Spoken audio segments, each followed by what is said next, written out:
I think the best place to get started here is introduction. So I'll start first. My name is Claire Carlson. I use she, her pronouns. I'm currently located in Portland, Oregon, but I grew up in Nevada and then spent some time in Montana, and both extremely rural states that have been, my experience there has been really, I think, helpful in working for Daily Yonder, which features rural news. I'm the Rural Reporting Fellow for Daily Yonder, and I've been reporting on agriculture and the environment, and I've been learning about a lot of the stuff we're going to talk about today, and I'm really excited to dive deeper into it. So let's see, I can maybe pass the mic to Kelsey. I'm Petiwashte. Good day. Tatea Akwala Wila Kotia Imachiapi, na Kelsey Scott Washichiye Imachiapi. My Lakota name is Soft Little Breeze Woman, and my English name is Kelsey Scott. I am an enrolled citizen of the Cheyenne River Sioux tribe here in north central South Dakota. I ranch with my husband and our families. We have a regenerative cow-calf, direct-to-consumer grass-finished beef, diversified operation. And I also serve as the director of programs for the Intertribal Agriculture Council. We're a national nonprofit organization that is in its 35th year of serving American Indian farmers and ranchers across all of Indian country. So my name is Loka Ashwood. I'm an assistant professor at the University of Kentucky in the Department of Sociology. But I was also just hanging out in Illinois where my family has a Simmental Angus cattle, very small herd. So I also like cattle. So Kelsey, I'm really excited to hear more about your business, but in a professional sense, but I guess everything professional is also personal. I do a lot of work on corporate agriculture. The work that I do feeds into an initiative at the University of Kentucky that's called One Rural, which is trying to move towards environmental justice and not make agriculture seem opposite to what is good for rural people. And Kelsey has already talked about that with regenerative farming and local scales of production, but we're also trying to be more explicit about that, because unfortunately it seems like a lot of the language that we hear regularly is that if it's good for agriculture, it's good for everyone, and unfortunately that doesn't necessarily mean the same thing. So I'm really delighted to continue chatting, and that's just a bit about what I do. Great. Thank you, Loka. And I think that makes a really good segue into the stuff we're going to be talking about, which is sort of big ag and how we got to the place we're at with our current food systems and how we can localize those food systems. Well, I think one of the things that we have to reflect upon is that the food system at large here on this continent has been built without regard to the fact that a food system existed here.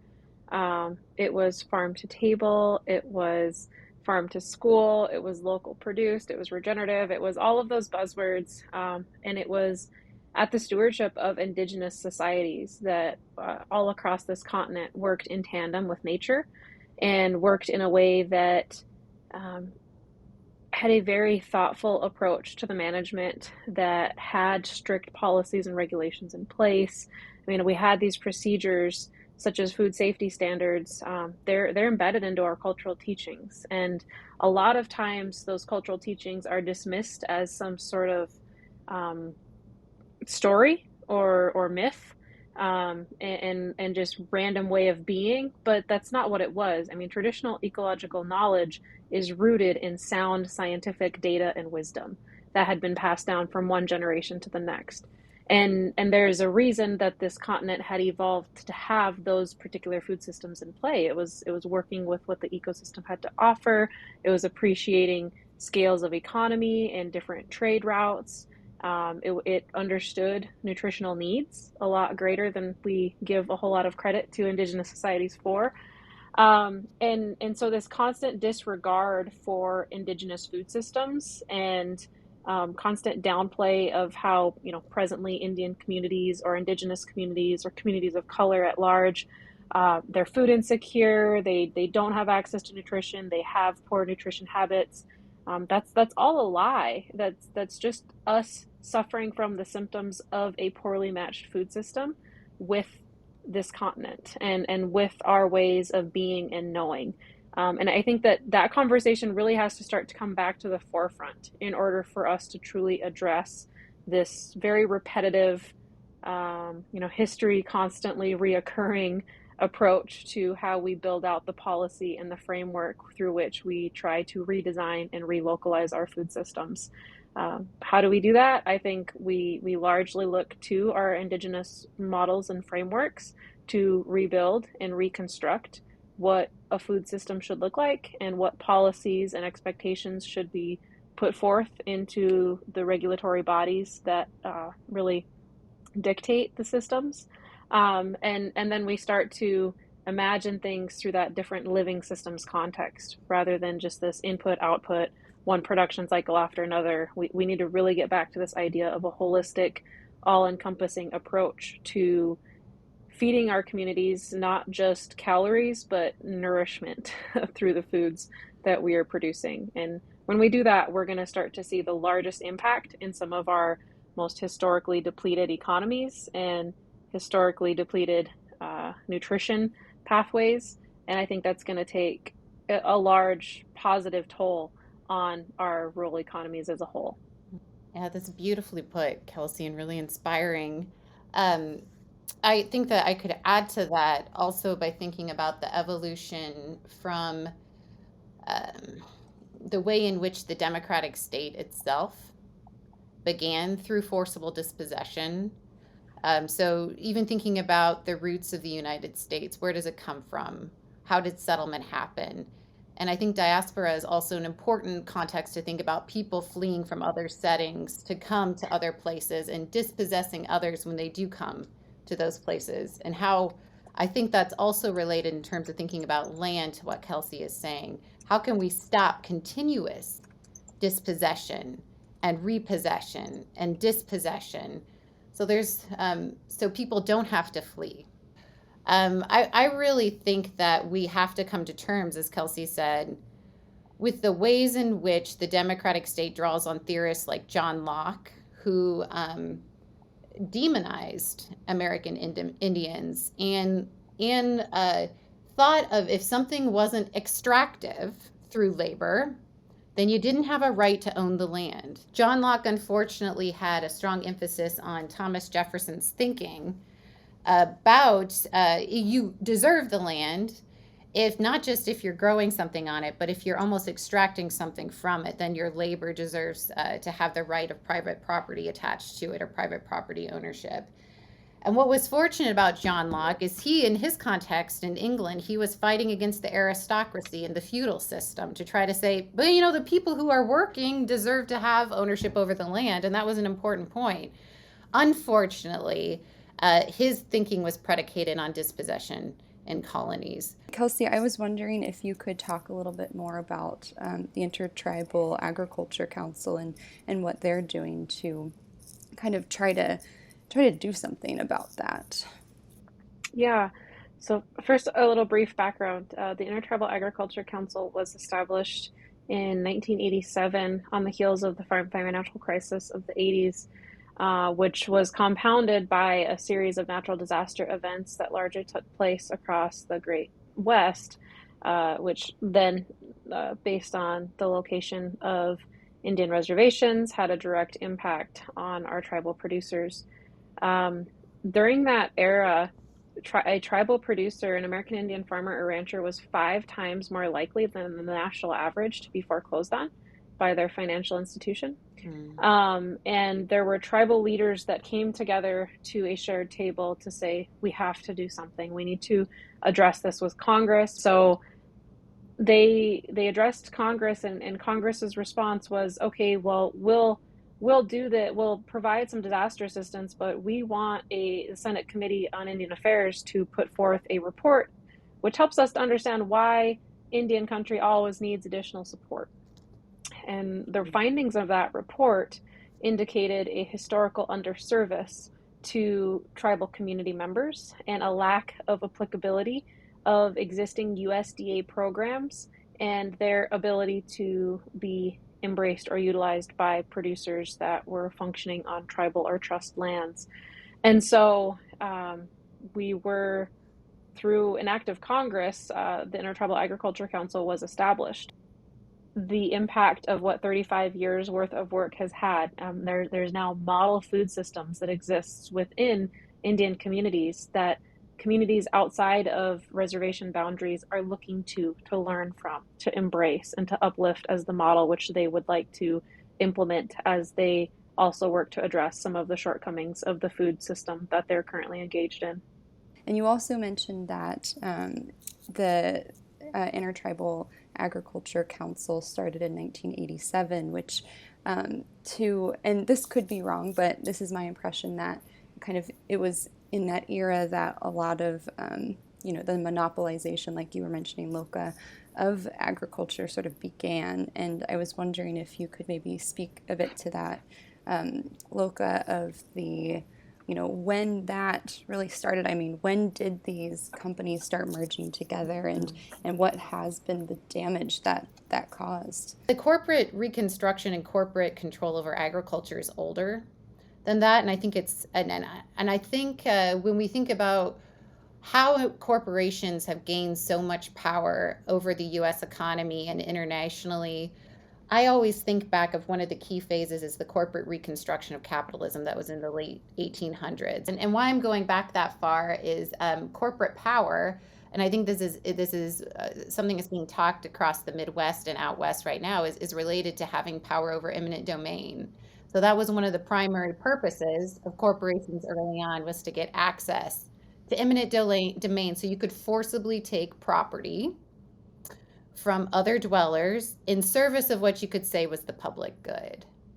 So that's really the original impetus around corporations, was gaining access to eminent domain so you could build a railroad, so you could build a canal, and we still have the use of eminent domain by corporations to do these kinds of activities, and we hear about it all the time. But we're in a complete different state of corporate control now. It's so effusive that even our own government doesn't know how to track it.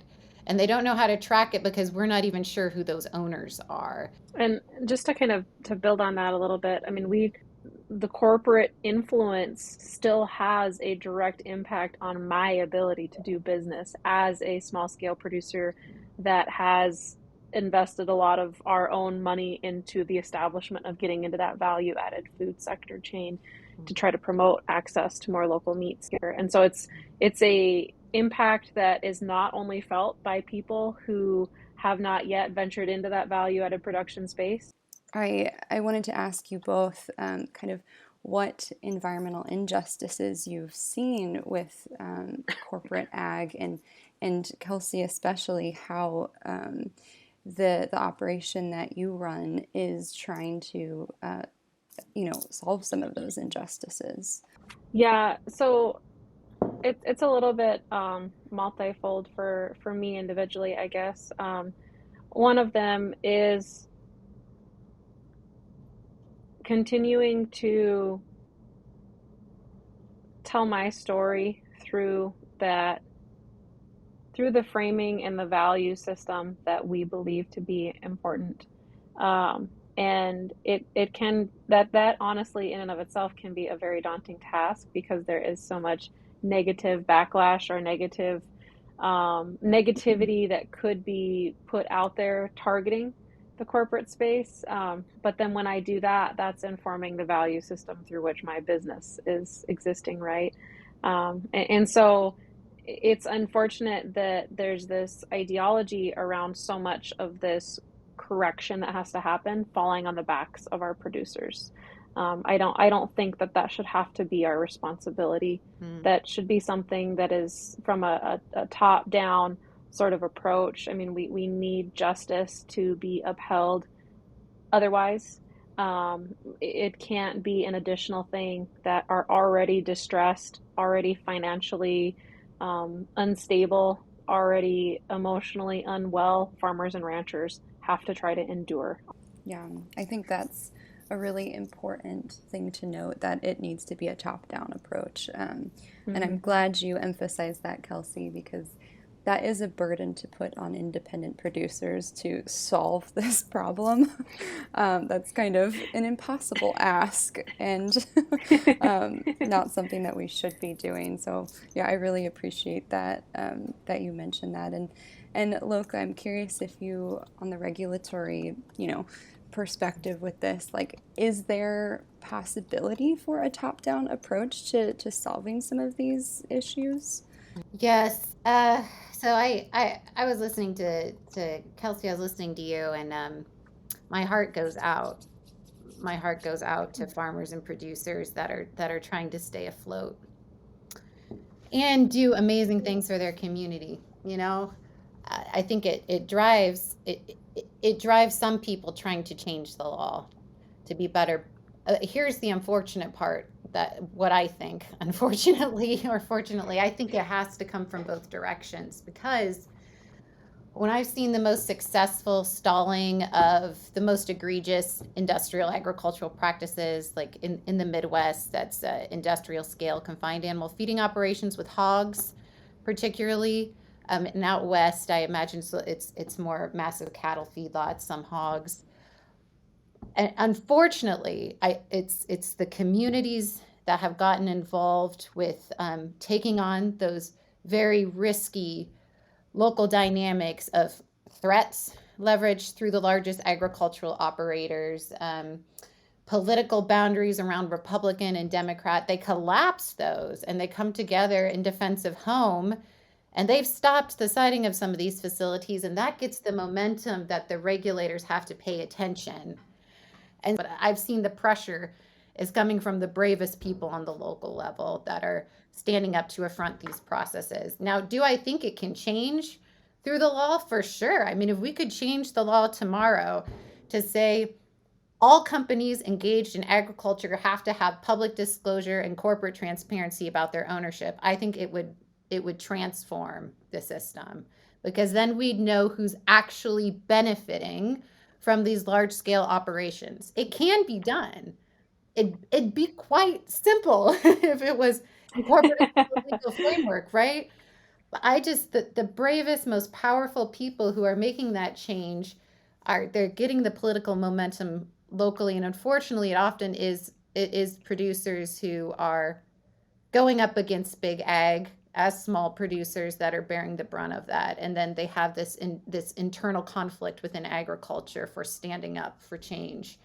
What I was implying is that grassroots efforts have to be matched by an engagement in policy. Yes. It can't just be us out there railing Yep. against corporate food systems. We actually have to have engaged stakeholders in that policy and regulatory space. Hmm. That's the perfect match. Yep, absolutely. So, Kelsey, you mentioned during COVID or right before COVID, you had a bunch of product that you weren't sure how you were going to sell, and then you were able to sell that. And I'm wondering if consumers also have a role to play in fighting corporate ag. I mean, from your position as a seller, I mean, how have you seen consumer influence work in this setting? I think at large, what isn't really recognized by consumers is that every time they spend their food dollar, they're voting. And they're voting either to continue to support corporate food systems, or they're voting to support more regenerative rural economies. And depending on where you have access to procuring your foods from, like I understand it is not every community that has access to some form of, farm fresh product or ranch raised product. Um, but informing yourself and understanding which of these products are putting more of that food dollar back into the economy within which that product was raised. It's a very empowering thing that our consumers could do to kind of influence and drive um, without really shifting much of what they're doing. I mean, we all have to eat, we all have to buy food, we all have to get it somewhere. So if we just start to do it in a manner that is supportive and conducive to a more localized food system, that's one step in the right direction, really without having to influence a whole lot of shift or change. But the other thing that they get to do is they get to help to influence state and federal and local policies around food systems. It's one thing to be informed when you are actually voting with your ballot as opposed to voting with your dollar. In if the different individuals that you are promoting into power have thought at all about where our food comes from and how our food is grown and how we are um, enabling or crippling the development and growth of our rural economies where this product is by and large um, grown within. So I think that there's a lot that consumers can do. One issue we have right now that we're not talking about amongst circles that are trying to promote local food is I feel like we're focusing too much on land rights. I've done it. I focus so much on property rights as in terms of land. And corporate ownership, from what we're seeing, is at maybe 10 to 12% of land. Where I'm seeing actually there needs to be a lot more focus on is market rights. And so I think like we have we've a dissociation in our minds between who owns the land or what owns the land, and then who has access to what markets, both as a consumer and a producer, right? So who can actually engage in purchasing in these spaces as well as selling. And so there's lots of different ways to achieve that. I think one of the first things that we have to take on is antitrust enforcement. So we have to break up the largest conglomerates that look like they're cheaper with their prices in the store. However, not necessarily recently with what's been going on with corporate price gouging, right? But they look like they're cheaper because they have a whole apparatus of advantage. Taking away those inferred corporate advantages will transform the marketplace to make local producers look more competitive, if we want to use that language, aka have more of a price advantage relative to corporations that are dumping all these risks and costs off to onto communities and the public at large. So that's where I see we can have a price, like, because one of the common things you hear advocates of industrial agriculture, it's cheaper, it's cheaper, it's cheaper for the consumer. And I think that's what they would say back to Kelsey, which is also one of the most, I think, degrading things for people who are trying to produce food and support a family. And because they'd love to feed everyone at a price point of which they can also have their farm and have their home, right? People need homes at different levels, producers included. So we've got to go after almost the corrupt, I would use that language, the corrupt corporate advantage that's leading to us to have such a vulnerable food system and putting producers and farmers and tribal communities and communities of color at risk in rural areas. I guess one thing that I like to always ensure is folded into these sort of conversations is, especially when we're working to influence national policy, is the awareness that intent by Congress sometimes does not transform all the way down to how it actually reaches the producers on the ground who have to adhere to the policy. And so, as we approach these conversations, we do have to be very explicit and very specific in the language that we are using to ensure that these laws that are inspired to force a more just food system does not make it even harder for small scale producers that are already involved in the food space. And because it's a multi-month process, it's a several layers of bureaucracy adherence that takes place between the implementation of those laws in DC, or the enactment of those laws in DC and the actual implementation of those being regulated on the ground. And so we do have to be very cautious in how we navigate this to make sure that small scale producers don't experience further crunch through the regulation of some of the corporate food system. The main thought that I have in this regard is it seems sometimes the power is so daunting that we're trying to affront that it's impossible. That is impossible. And there's all sorts of layers of guilt that come with the way our agricultural system works right now, which is tied up in who has access to what and who's dispossessing to who. But what I would really focus on is that it is possible to make real transformational change. And if we just stay focused on justice, transparency, local power, and involvement in distribution, all of those things, I think holding on to those core logics can help us get there.